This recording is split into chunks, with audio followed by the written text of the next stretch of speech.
I finally found it. After all this time, I finally have the truth. The answers we've all been looking for. What the fuck? Over the many years FNAF has existed, so has one other thing in the community, and that is the absolutely crazy theories created by fans that surround this game series and its mysterious story. Now, some people have driven themselves crazy over all these years just to figure out as much as they can about the lore, but today I wanted to look back at some of the oldest fan theories for FNAF that managed to spread through the community and even leave a lasting impact on the series as a whole, with them even possibly influencing future games and some aspects of the movies, from friendly animatronics to an entirely rumored Fazland amusement park in the games. These theories end up becoming wild. So, let's talk about the Stone Age of FNAF theories.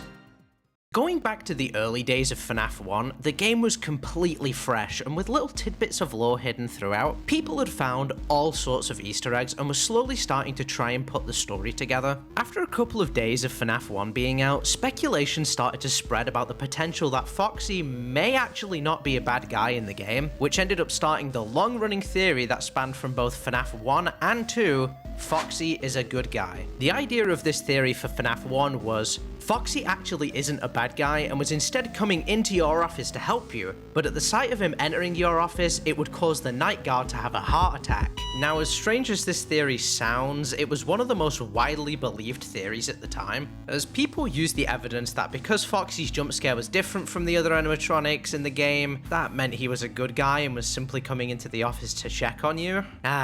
Even back then the community was pulling at straws to make theories. But in all seriousness, at the time, Foxy was one of the most beloved characters in the series, which most likely led to this theory even existing, as people didn't want to believe their favorite character was a bad guy. Now, the community kept debating back and forth on the Foxy good guy theory all the way up until FNAF 2's trailer got released, which only ended up adding more fuel to the fire, as people thought that when Foxy jump scares the guard at the end of the trailer, he was screaming freedom if you slowed it down.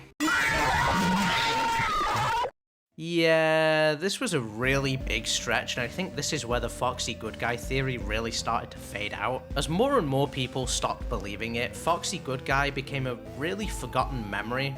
But that's not where this theory's influence ends in the community. You see, a couple of weeks before FNAF 4 came out, a YouTuber named Noobkin would create a simple SFM animation based off the old theory titled Friendly Foxy. Now at the time, FNAF SFM animations flooded YouTube almost daily, but something interesting happened here. It took off, gaining millions of views, and the creator would see this and would continue to create more over the next 9 years, eventually finishing at 8 episodes, which overall gained over 140 million views combined. This series set a mark as probably one of the most famous FNAF SFM series to release on YouTube, and it's not surprising considering how popular Good Guy Foxy was at the time. But before we move on to our next Bronze Age theory, I want to cover one final thing: the effect that the Foxy was a good guy theory had on Scott and the rest of the franchise. Fast forwarding all the way to 2018, just before Ultimate Custom Night was releasing,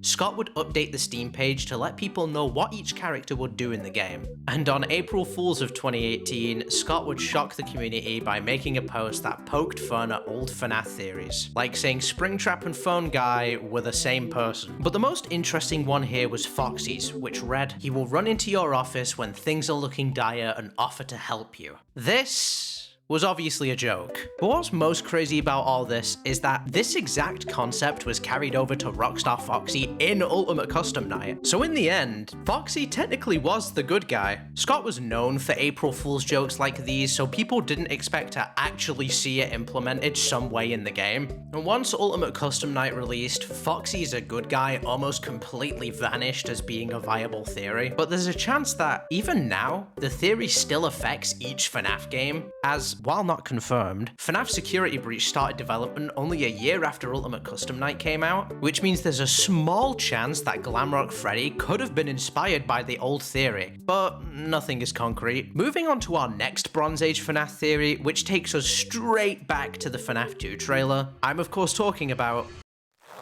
Oh, hey there! You may be a little confused to see the situation I'm in, but all that really matters is my channel just hit 16,000 subscribers. And if you want to help me hit 100k before the end of the year, don't forget to like and subscribe. Uh-oh. Ah! On the 21st of October in 2014, FNAF 2's trailer released on YouTube, surprising many people, especially since FNAF 1 had only been released 3 months earlier. Not long into the lifespan of the trailer, fans started to try and dig deeper into every last detail, which led to things like Freedom Foxy, like we spoke about earlier, but also to what is FNAF 2's most iconic theory to date: Mike kill all. The premise was pretty simple. If you reverse the FNAF 2 trailer, it sounded like the kids were chanting, "Mike kill all."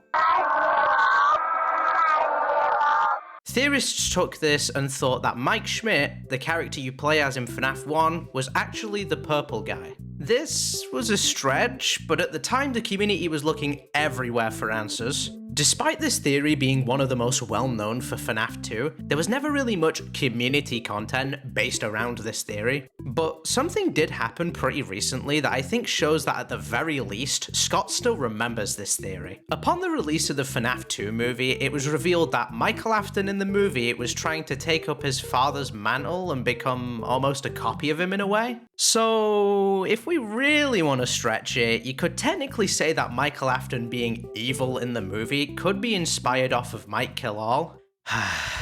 I'm starting to sound like the old FNAF theorists. Before we move on to arguably the most memorable theory in FNAF's history, I want to cover one quick honorable mention. Leading up to the release of FNAF 3 on March 2nd, 2015, Scott pretended he had been hacked to release a demo of FNAF 3 on the 15th of February 2015, just a couple of weeks before the launch of the full game. But the demo that was given out actually ended up being a reskin of one of Scott's older games, There Is No Pause Button. People were tricked, and this demo started the long-running trend of Scott's troll games. And even though it was very clear that the game was a troll, theorists still tried to look through the demo for any kind of answers. And after sitting on the menu screen, people began to hear water droplets and what sounded like puddles. And somehow from just that, people began speculating that you were a Freddy Fazbear themed amusement park and would have to traverse through the sewers to get around. Yeah, this theory was not as well known as the previous two we covered, and is more well known as a hoax due to a fan making a fake poster teasing, well, whatever this is. While now remembered as a hoax, this did start as a theory, so I thought it would be fitting to cover it here. This theory didn't really leave a huge lasting impact on the series, as I couldn't truly find any community work or even official work that would match this, which makes this one of the few forgotten original FNAF theories. Although the next theory is one of the most infamous in FNAF history, and arguably even the most iconic theory to date. Let's start by looking at FNAF 4. This game was known for completely changing most of, if not all of the lore that was established at the time. When it comes to theories for this game, there are so many to choose from for a video like this, but there's only one theory that stands out among the rest of them for this game. One theory that caused so much backlash it is still brought up in conversations today.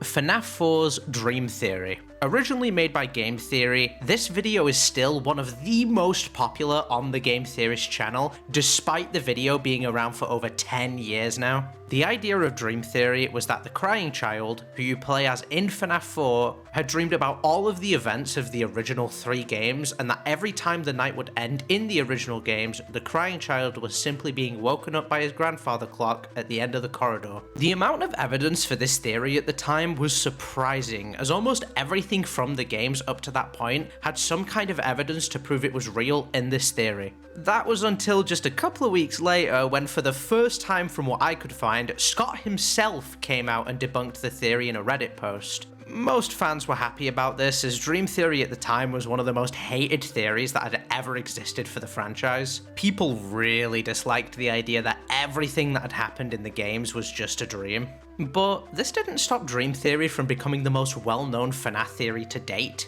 The amount of community content discussing Dream Theory, especially in the theorist community itself, is so vast, as many different people make videos trying to prove that Dream Theory was never the intention for FNAF 4 in the first place. The way Dream Theory has managed to implement itself into even recent community theories is insane, and it doesn't stop there, because while the community effect is definitely surprising, the way Dream Theory has managed to influence the future of the franchise and Scott himself continues to this day. Starting in 2018, we returned to Scott's April Fool's post that was poking fun at all of the community theories. And unlike Foxy and the phone guy, Nightmare Freddy had a description saying, He appears suddenly in your office holding an alarm clock. You have only a moment to press the button and activate the alarm. If you press the button in time, you'll awaken in your bed for 10 seconds before falling back asleep and continuing the night. Unlike the Foxy joke description, Nightmare Freddy's was never actually implemented in any way. But that's not where the references to Dream Theory end. You see, after Security Breach got delayed, Scott was worried about fan backlash. So,